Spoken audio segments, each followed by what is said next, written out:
So welcome back guys. Let's start with the module 3, subnetting and IP address maths. So let us go through the table of contents of this module. In this module we will be discussing subnetting in detail, that is how subnets are formed and what is the type of configuration that you need to do to form a subnet. We will study in detail the MAC addresses and IP addresses. We will discuss IP subnets, that is the type of subnets, local subnet and remote subnets. Then every subnet has a network ID. We will discuss how to calculate the network ID. And then we will discuss the IP arithmetic, that is the type of operations that we apply on IP addresses.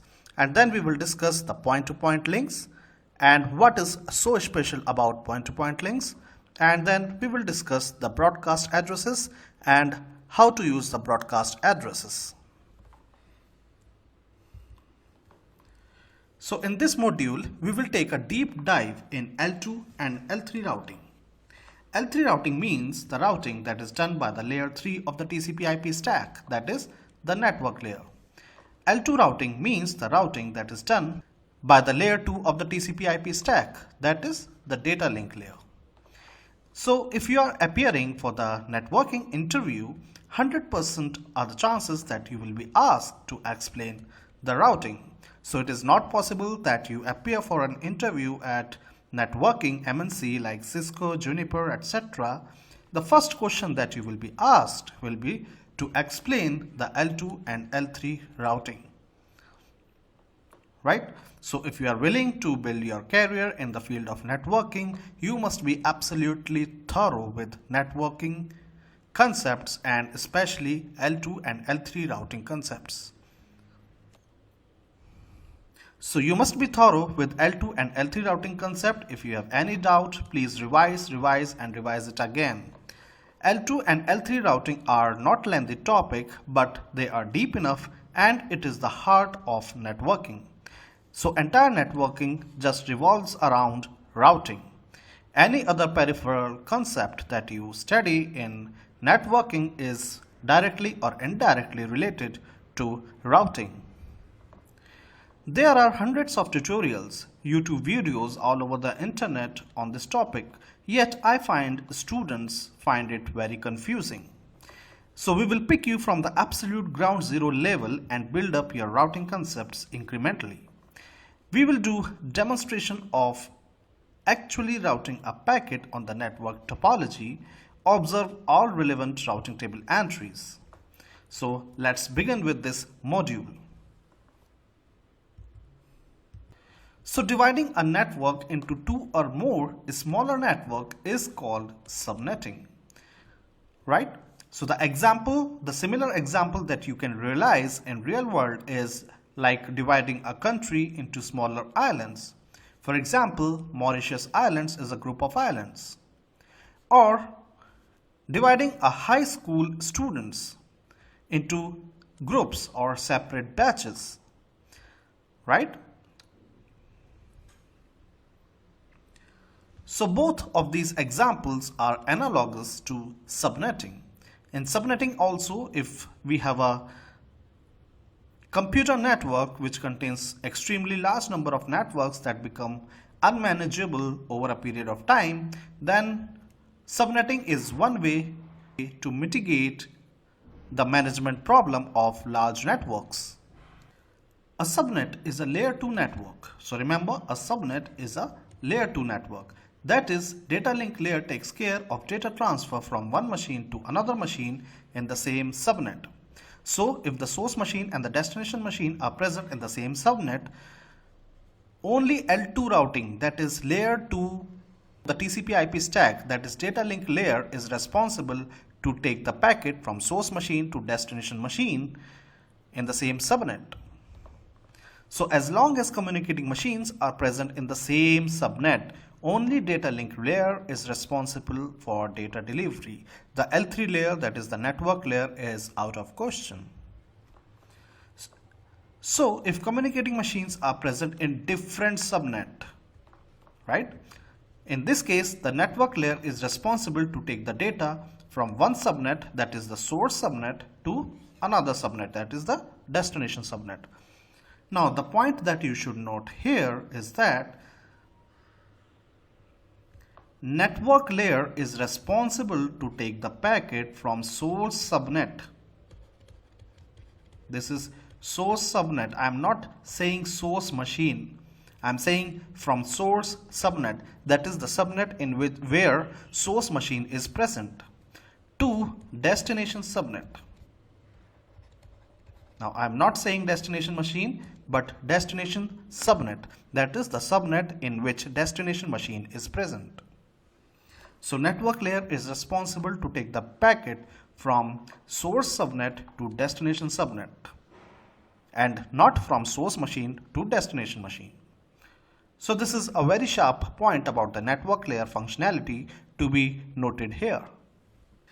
So if the communicating machines are present in the same subnet, only data link layer is responsible for data delivery from the source machine to the destination machine.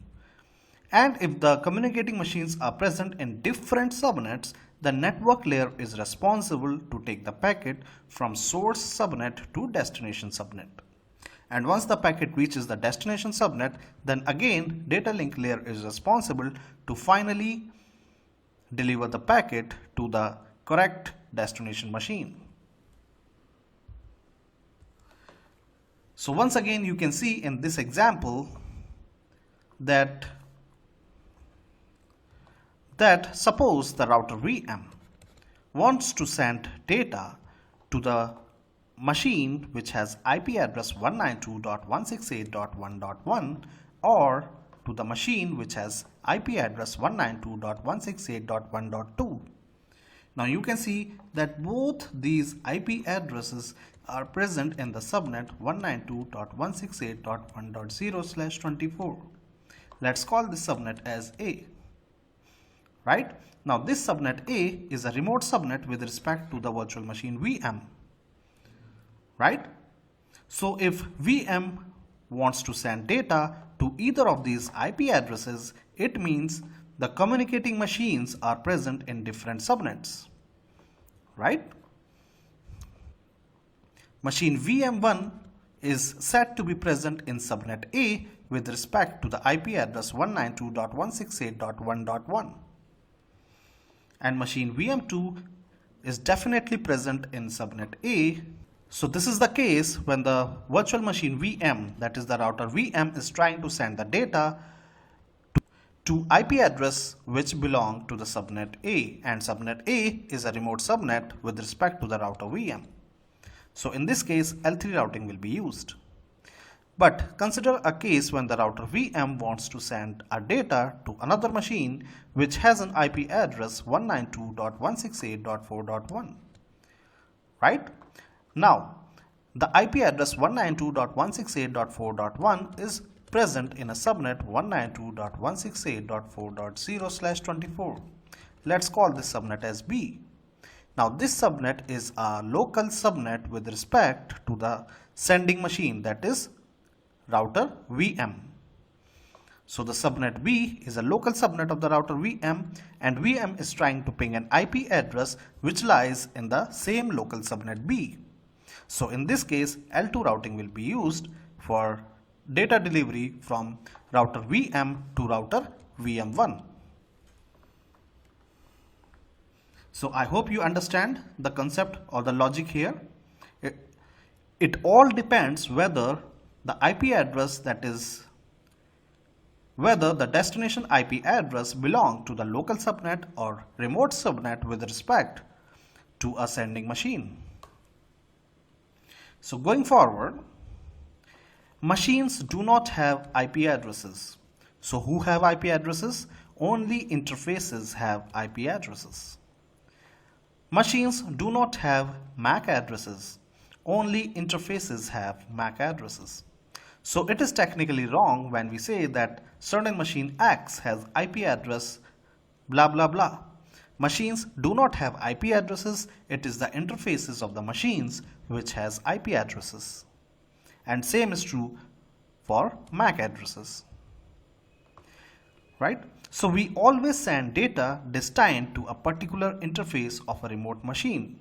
We do not send data to a subnet. So this example is similar to like you are writing a letter to your friend. So you will specify the exact address of the house of your friend. You will not specify the town in where your friend lives. So same thing applies here. Whenever the source machine wants to send a data to some remote machine, the source machine has to specify the IP address of one of the interface of a remote machine to which it is trying to send the data, right? We do not send data to a subnet. It is meaningless. So you can see that this is the IP protocol header, or you can say in short, it is a IP header. The things to note in this header is that see the source address. This source address is a 32-bit field, and you can specify the IP address here but without any mask value, right? And similarly, this is the destination address field, which is again 32-bit field, and you can specify the destination address in this field but without any mask value, right? And in IP header, the source address and destination address are specified in the form of integer equivalent. Integer equivalent.